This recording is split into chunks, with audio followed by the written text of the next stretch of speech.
We're near the entrance to the Enchantments, which is just a few miles up this road. This is where authorities believe Travis Decker could be hiding. Tracking breaking news in the manhunt for Travis Decker right now, the man charged with killing his 3 daughters. Deputies say they could be closing in on his location south of Leavenworth this morning.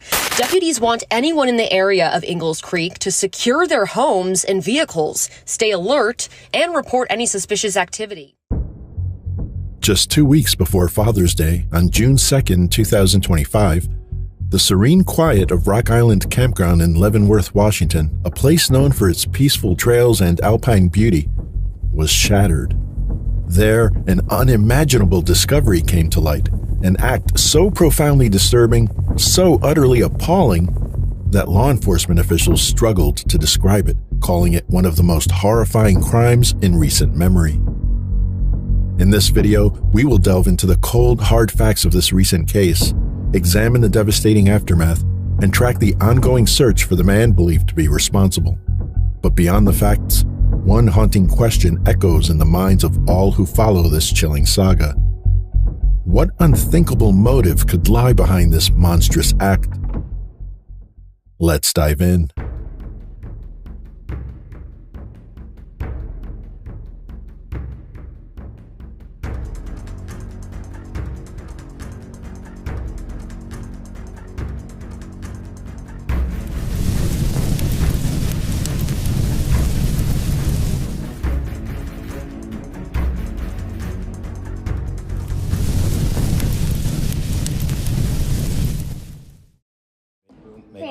Okay. Decker. Nice. You can't stop halfway, Evie. There we go, Evie. Nice. Olivia. Okay, bringing it down. Bringing it up. No, put it back. Bringing it down. The Decker family started like so many others, built on love and a vision for a quiet, stable life. Around 2013 or 2014, Travis and Whitney Decker were married and eventually made their home in Wenatchee, Washington, a small town tucked between rivers and mountains where they hoped to raise a family. In time, they welcomed 3 daughters, 9-year-old Peyton, 8-year-old Evelyn, and 5-year-old Olivia. Their home was filled with the familiar rhythms of family life, school runs, bedtime stories, and the joyful chaos of raising young children. Travis, a U.S. Army veteran, played an active role in their upbringing, while Whitney worked hard to maintain stability at home. But over time, cracks began to form in their relationship. According to a published report, Travis had initially been assigned to the Elite Ranger Regiment, but was removed after failing to complete Ranger School. After a deployment to Afghanistan, his behavior became increasingly erratic. He would sometimes disappear for hours or even days without explanation. Whitney described disturbing episodes of emotional instability, like being jolted awake by his sudden screaming in the middle of the night. Near the end of their marriage, he was diagnosed with borderline personality disorder, though Whitney believed he wasn't consistently taking his prescribed medication. Ultimately, the strain became too much. After roughly 7 years together, the couple divorced. Still, Travis remained involved in his daughters' lives. He attended soccer games and dance recitals, and by all accounts, the girls adored him. Even as his life spiraled, financially and emotionally, fatherhood remained one of the few constants he seemed to cherish. But by September 2024, that fragile balance began to unravel. Travis's emotional state deteriorated further.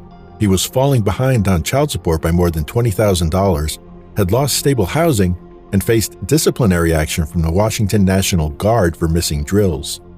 He was often living out of his truck or in motels. In one troubling incident, he kept the girls overnight at a homeless shelter occupied by mostly men and allowed them to walk to a corner store alone. Whitney responded by petitioning the court to revise the parenting plan. She specifically requested that the court consider ending overnight visits, among other restrictions. In a September 2024 hearing, Travis pleaded with the court not to limit visitation with his kids. Starting over is hard, and I'm starting at the bottom, and I've got a long way to go, but I don't think that it should restrict the time that I get to be around my daughters. We're not trying to take these children away from Mr. Decker. We respect and appreciate the fact that he loves his kids. That's obvious by the fact that he's attending their events. It's just important that they have this consistency in their lives. Since I have been gone, every time I've had the girls, we have been in campsites in national forests and paid campsites that have campers. We've never done anything that was unsafe or anything I wouldn't want to put myself in. I understand that my current position when I'm by myself isn't ideal, but my daughters aren't a part of that. I only get to see them over the weekends, and camping is something that the four of us have done since the three of them were in diapers. I've never done anything I feel like that puts them in any sort of a risk that most families in the state of Washington, every campsite we've been to in the last month have been almost completely booked out or sold out because everybody's out this time of year. When I stepped away from the National Guard, I was making $86,000 a year, and now I make, I think it's like $38,000 a year. When you start over from zero and you don't have help in a hand to get you through it, it makes it a little more difficult. One of the things I need to consider when I look at the best interests of the children is stability, and that's not stable. It's not stable having them in different places every time you have them. That's concerning to the court, regardless of whether it's in an RV, whether it's in a tent, whether it's in Airbnb, whether it's at a hotel, a motel. That's not stable, and that's always a concern for the court. In the end, the court agreed that restrictions were necessary. It found that Travis had, at times, neglected his parental duties and was dealing with emotional or physical challenges that interfered with safe parenting. The new parenting plan imposed strict conditions: no overnight visits, no travel outside the Wenatchee Valley, and limited visitation hours every other weekend. It also required Travis to undergo mental health treatment and anger management counseling, requirements he did not follow through with, according to an affidavit. Though Whitney said they had agreed to the new terms, Travis refused to sign the revised plan. Despite this, the court allowed him limited, structured time with the children designed to minimize risk. To his credit, Travis complied. Despite his mounting challenges, he showed up. He followed the schedule. He returned the girls on time, every time. There was no documented history of visitation issues.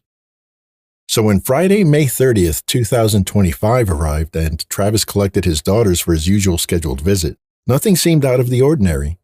For Whitney, it was just another weekend, just another handoff. But that ordinary moment would soon unravel into something unfathomable. And a truly heartbreaking end to a search for three sisters from Wenatchee. 9-year-old Peyton Decker, 8-year-old Evelyn Decker, and 5-year-old Olivia Decker have been found dead. The girls were last seen alive on Friday after their father picked them up for a planned visitation. And now there is an urgent manhunt to find him. 32-year-old Travis Decker is wanted for his daughter's kidnapping and murders. Now, State Patrol says he may be armed and dangerous. At around 3:56 p.m. on Monday, June 2nd, deputies from the Chelan County Sheriff's Office located the bodies of 3 school-aged children. Each had a plastic bag over their head, and their wrists were either zip-tied or showed signs of having been restrained. The scene was so disturbing, so cold in its execution, that one official called it the single most horrifying crime they'd encountered in decades. The victims were positively identified as Peyton, Evelyn, and Olivia Decker. The cause of death, asphyxiation, and the only person unaccounted for was their father. Whitney was inconsolable, the police in disbelief, and the community left in tatters, grappling with the unimaginable. 3 innocent lives were stolen before they could begin. But to fully understand how this could have happened, they had to go back to early May 2025.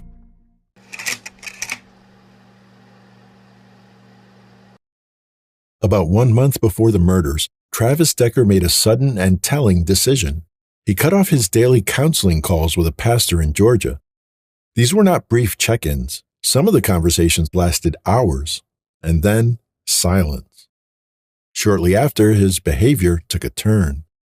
On May 16th, Travis made what would be his final post on Facebook. He shared a haunting image, a sun-bleached animal skull, its spine and bones carefully laid out among dry brush and twisted branches. With no caption or explanation, the image was stark and unsettling, possibly symbolizing death and isolation. On Monday, May 26th, Travis went online and searched how to relocate to Canada. He browsed Canadian job sites.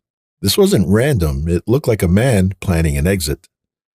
That same week, Whitney said Travis unexpectedly tried to reconcile their marriage. He even told the girls he might be moving back in.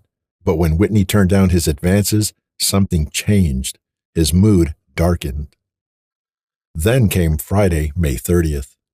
According to an affidavit, Travis picked up the girls at his scheduled time, 5 p.m. sharp, and was required to return them by 8 p.m. Later that evening, his supervisor called Whitney directly with an urgent message. He told her Travis was behaving oddly at work and seemed unstable and could be on the brink of something really extreme. Out of caution, Whitney filed for a protection order, but it would be too late as the girls were already in Travis's care. When 8 o'clock came and went with no sign of Travis or the girls, Whitney grew uneasy. She called his phone multiple times. Each call went straight to voicemail, a sign it was either off or out of service. That's when extreme anxiety kicked in. Travis had never done this before, not once. A short time later, a distressed Whitney walked into the lobby of the Wenatchee Police Department to file a civil complaint. Something wasn't right, and she knew it. So I'll start off and give you a timeline of the involvement of Wenatchee Police Department in this case. On May 30th, at about 9:35 p.m., Wenatchee Police Officer Corporal Gonzalez responded to a call of a civil complaint. In responding to that call, he interviewed Whitney, the mother of the 3 young girls. There was no reported history of problems with the parenting plan. There were reported concerns of Travis being homeless and financially stressed recently. Whitney was clear that during the exchanges that had occurred in the past, that Travis was very communicative with her in any deviations from the parenting plan. Corporal Gonzalez, after speaking with Whitney, was able to identify Decker's vehicle through a local database called Spillman. He took the vehicle information and was able to enter it into Flock, which is a system of cameras that are located within the city and also in Chelan County. Flock located the vehicle, the white GMC Sierra, traveling northbound across the Wenatchee River Bridge. This was shortly after Decker had picked up the children for the visitation. After this information was obtained, and in addition to information that had been received by Whitney that Travis frequented local hotels and often local campgrounds as well, all local hotels and campgrounds in East Wenatchee and Wenatchee were checked by patrol officers from those jurisdictions, and Decker was not located. Park rangers were also contacted at Confluence Park and made aware of the situation.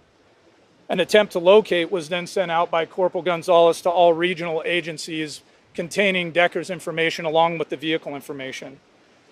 After that, Corporal Gonzalez made contact with Washington State Patrol and consulted their unit for an Amber Alert. The information at the time did not meet the threshold for an Amber Alert. On May 31st, Corporal Gonzalez contacted Sergeant Eaton at about 7 a.m. and advised him of the situation. After that conversation had occurred, Detective Brian Hewitt with the Wenatchee Police Department and Detective Sergeant Joe Eaton discussed the incident as well, and Detective Hewitt responded that day to continue the investigation. The family was contacted and additional information was obtained. He learned Travis and the daughters did not arrive at a planned 5K running event that morning, which was out of the ordinary to Whitney. Travis had had a recent history of attending and being present for all the daughters' events and programs. And,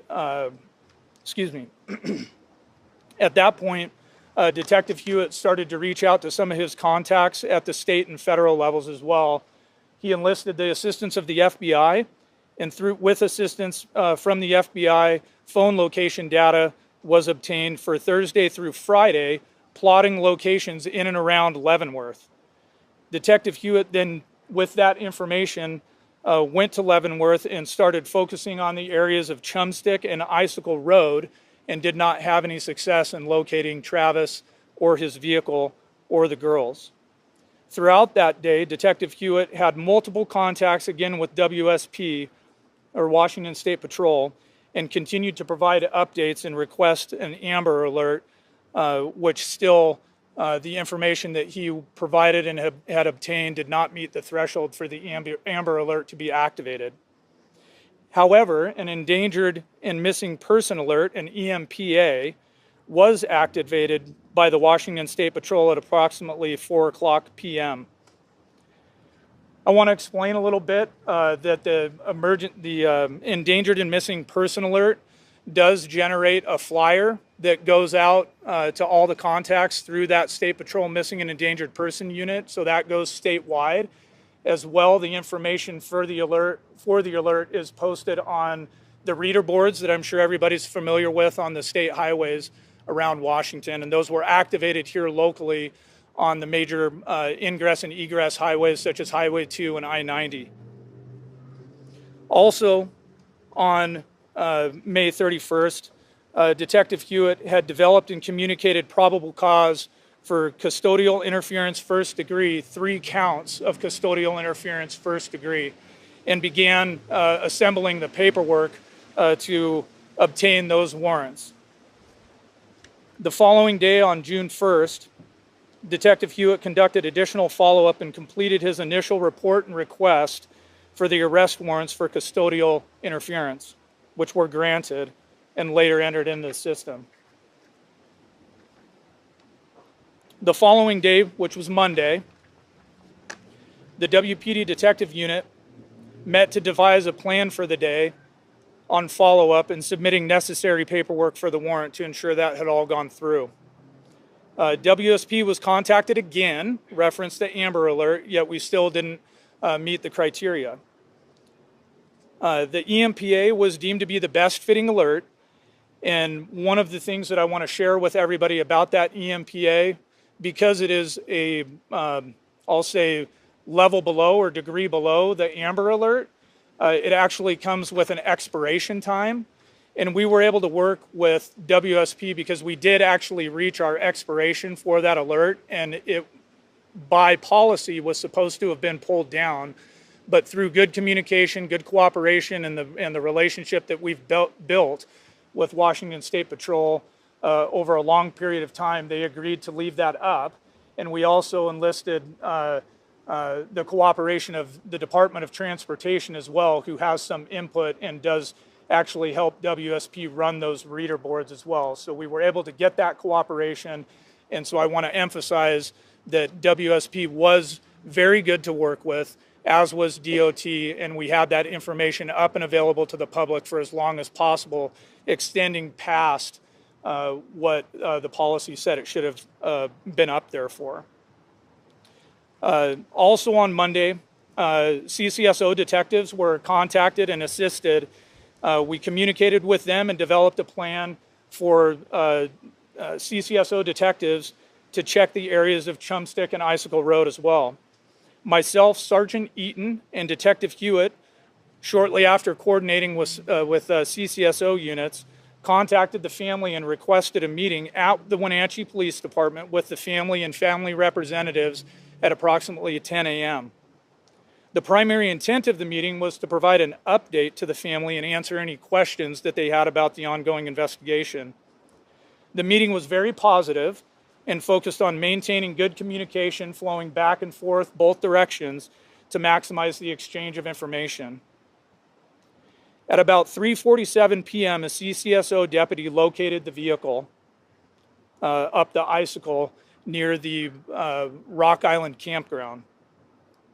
Sergeant Eaton and Detective Hewitt immediately responded to there to assist, and I remained at WPD to continue communication with the family and to coordinate additional law enforcement assistance from down here in the valley should it be needed. Upon arrival up there, the WPD units that responded connected with CCSO deputies that had responded to the scene as well. And from there, they began their ground search of the immediate area around the vehicle. The initial information that we were provided following the locating of the vehicle was that the vehicle was unoccupied. And shortly thereafter, we were advised that the bodies of the 3 young girls had been located in relatively close proximity to that vehicle. And Travis was nowhere to be found. Law enforcement determined the case didn't qualify for an Amber Alert. They said there was no confirmed abduction and, at the time of reporting, no clear evidence that the children were in immediate danger. Instead, they issued a lower-tier Endangered Missing Persons Advisory, or EMPA, a more limited alert that does not trigger widespread public notifications. But to Whitney, that distinction wasn't just technical, it was critical. She believes the delay in public awareness may have cost precious time that could have made all the difference. In her eyes, the gap between an EMPA and an Amber Alert wasn't just about protocol. It was the line between action and inaction, and tragically, between life and death. While officials stood by their decision, the community was left grappling with the consequences. Fathers, mothers, everybody, they're feeling it. I don't know how you can't. All throughout Wenatchee, signs of support for Peyton, Evelyn, and Olivia Decker. From the flags at half-staff around town to the balloons and mementos outside their school and at Memorial Park. The community still in shock with news of the girls found dead after a days-long search. People are heartbroken. We want to know why. And I think the human in us wants to know why and have a better understanding. And we'll probably never have that, but it's just devastating all the way around. All 3 girls love each other, just the sweetest to each other. They would both come to dance. Big sister was always there. I was legit hoping that they come home safe. When I found out they no longer here, it's hard. It hurts me, it hurts almost a whole family out in this community. But among the grief, there is also anger and a sense of determination to find the person responsible. But that pursuit won't be easy, as Travis Decker isn't some common fugitive on the run. He's a trained survivalist with a military background that makes him uniquely dangerous. He enlisted in the U.S. Army in 2013, where he was trained as an infantryman with advanced skills in mountain survival, parachuting, and combat tactics. He later transferred to the Washington Army National Guard in 2021, but was reportedly facing a disciplinary discharge after missing mandatory drills. Law enforcement considers Travis especially dangerous, not just because of what he's accused of, but because of what he's capable of. With the ability to live off-grid and deep familiarity with rugged terrain, he knows how to disappear. Add in his declining mental state and the calculated nature of the crime, and authorities fear he's not only unpredictable, but potentially volatile. That said, police have a direct message for Travis. As we speak, the Marshal's Office, the FBI, they're processing leads, they're conducting follow-up, and we will not rest until Travis is located. Travis, if you're listening, this is your opportunity to turn yourself in. Do the right thing, do what you need to do, and take accountability for your actions. We're not going to go away, we're not going to rest, and we're going to make sure we find you. You will be brought to justice. Those young ladies deserve it. We will take additional questions later on, but the Sheriff's Office, the Wenatchee Police Department, East Wenatchee, Douglas County, and all of our federal partners are going to continue to work with one another to ensure that justice is served. As the police chief looked into the cameras and said, "You will be brought to justice," the weight of that promise was clear. But so was the challenge, because Travis Decker wasn't just running. He had disappeared into one of the most unforgiving landscapes in the Pacific Northwest.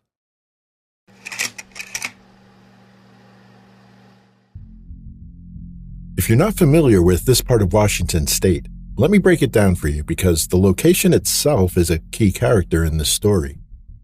Rock Island Campground, just outside Leavenworth, Washington, sits on the edge of the Okanagan-Wenatchee National Forest, a massive, rugged wilderness spanning over 4 million acres.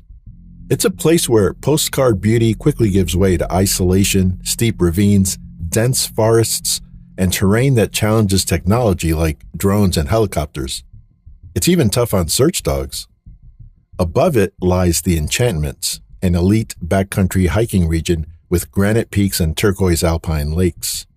It's accessible only by permit and not meant for the casual hiker. It demands high-level skills, stamina, and serious experience. That's what makes this search so difficult. Travis isn't just hiding, he's an Army-trained survivalist who may know this terrain better than the people chasing him. For most, this landscape is a barrier, but for Travis, it may feel like home.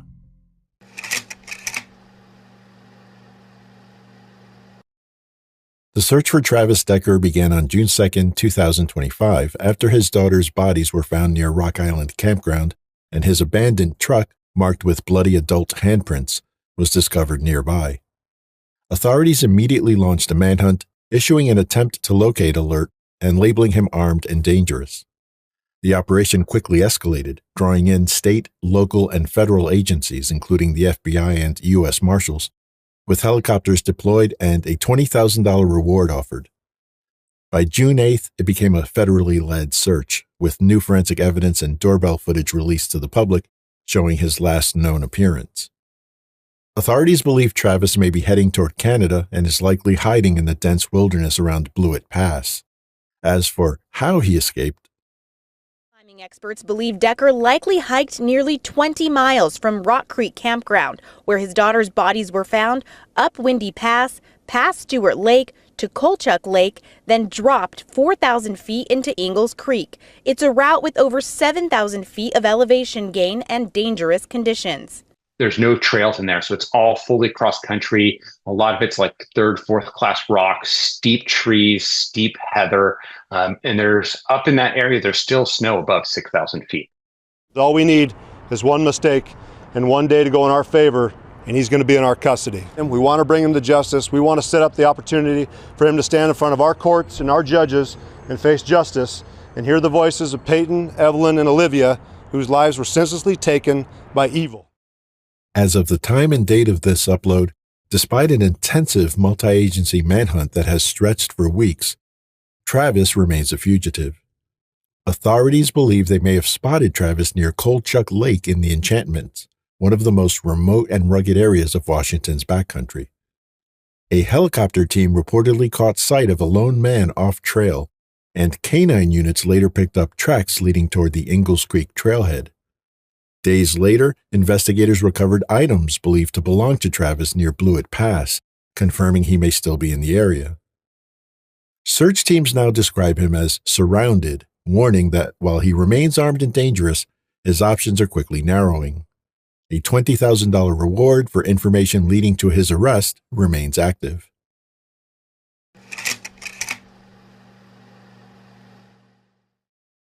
In the aftermath of the horrific deaths of her daughters, Peyton, Evelyn, and Olivia, Whitney Decker has emerged as a vocal advocate for systemic change.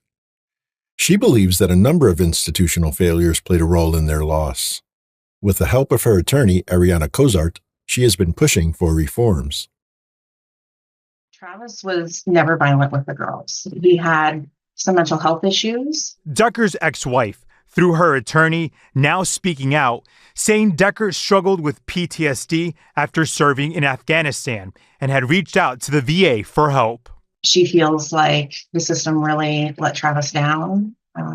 She still to this day has a lot of love and empathy for Travis and who he is in his core, because he was a very loving man, but something broke. And whatever monster came out of him, it's something that he was trained to do in the military.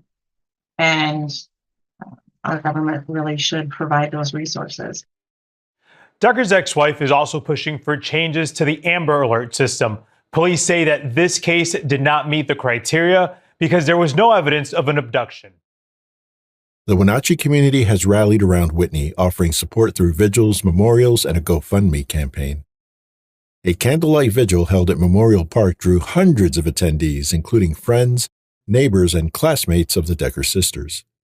The gathering served as both a tribute to the girls' lives and a call for systemic change to limit the occurrence of similar tragedies in the future.